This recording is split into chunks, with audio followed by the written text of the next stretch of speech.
It won't interfere with the current building. It'll be near it, but not touching it, and pays total respect to the existing building, which I'm the biggest fan of it.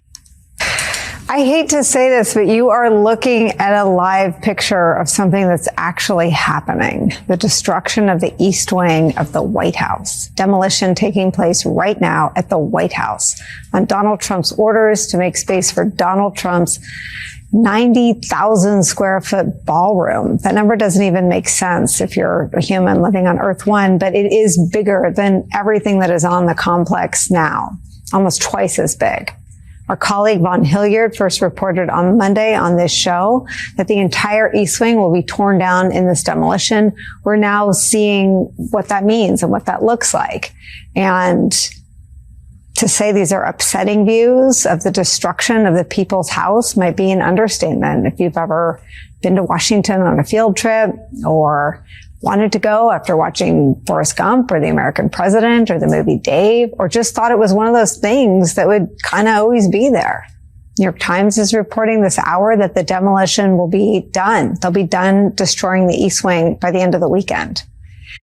It's Ken Harbaugh with the MeidasTouch Network, and the White House is our house, not Donald Trump's, and he's tearing it down. I was supposed to post the second half of my conversation with Chris Goldsmith today about that artillery round that exploded over I-5 in California, but I can't stop thinking about the East Wing in ruins.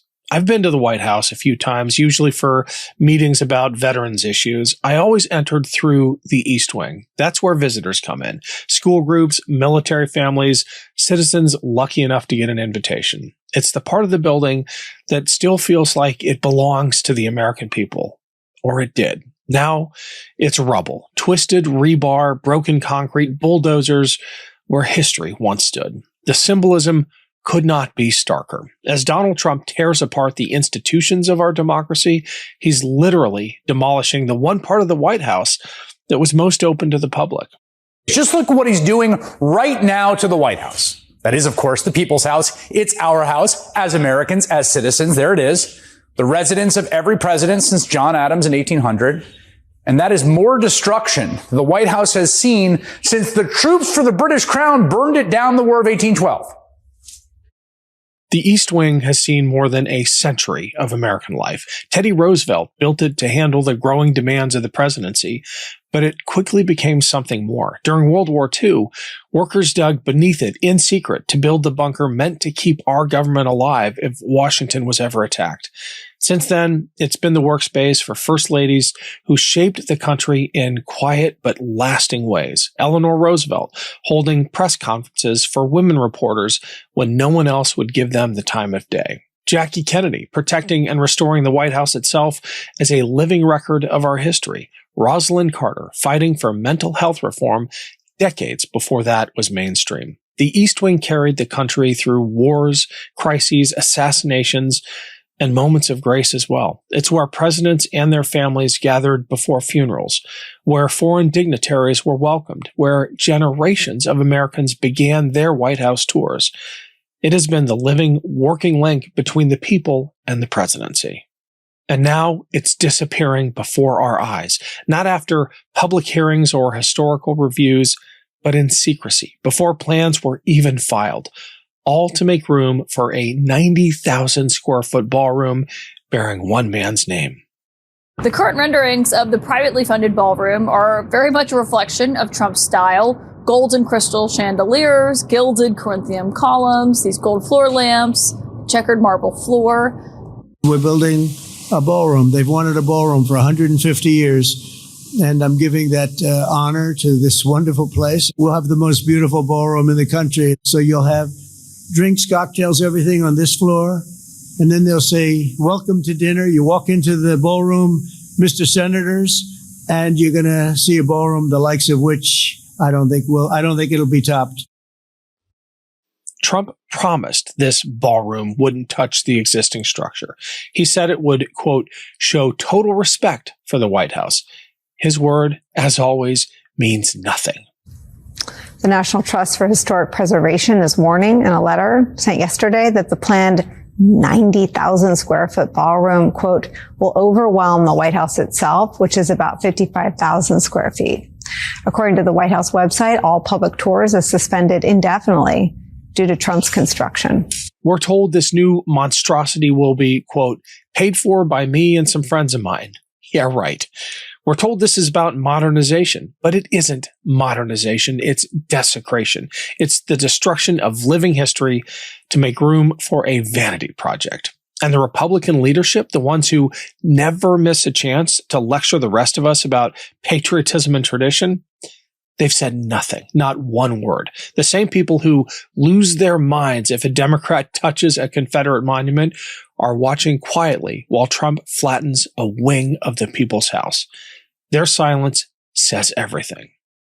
Hey everyone, it's Ken. Quick break here to say thanks for watching and a huge shout out to everyone who supported my most recent reporting trip to Ukraine. I hope you followed the updates on Substack. I reported from Chernobyl, from Kyiv and Odessa, and from frontline positions alongside some of the bravest people I have ever met.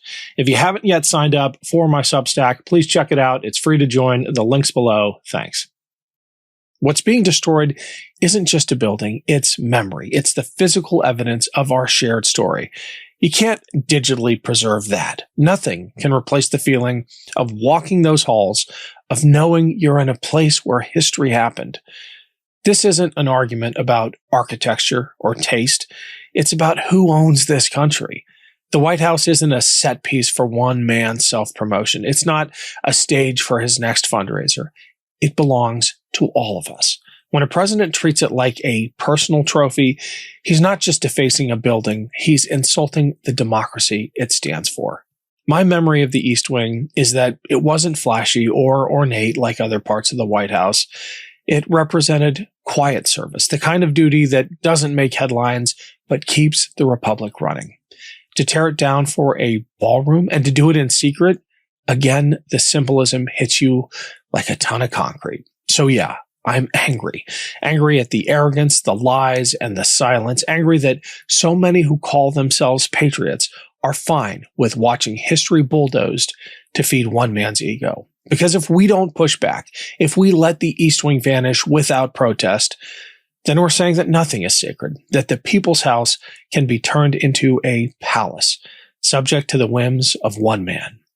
Donald Trump doesn't understand this building or the country in which he lives. The White House isn't a monument to power. It belongs to all of us. And it's time we reminded Donald Trump and every silent enabler in his party exactly whose house he's living in. You probably hear the beautiful sound of construction to the back. You hear that sound? Oh, that's music to my ears. I love that sound. Love this video? Support independent media and unlock exclusive content, ad-free videos, and custom emojis by becoming a paid member of our YouTube channel today. You can also gift memberships to others. Let's keep growing together.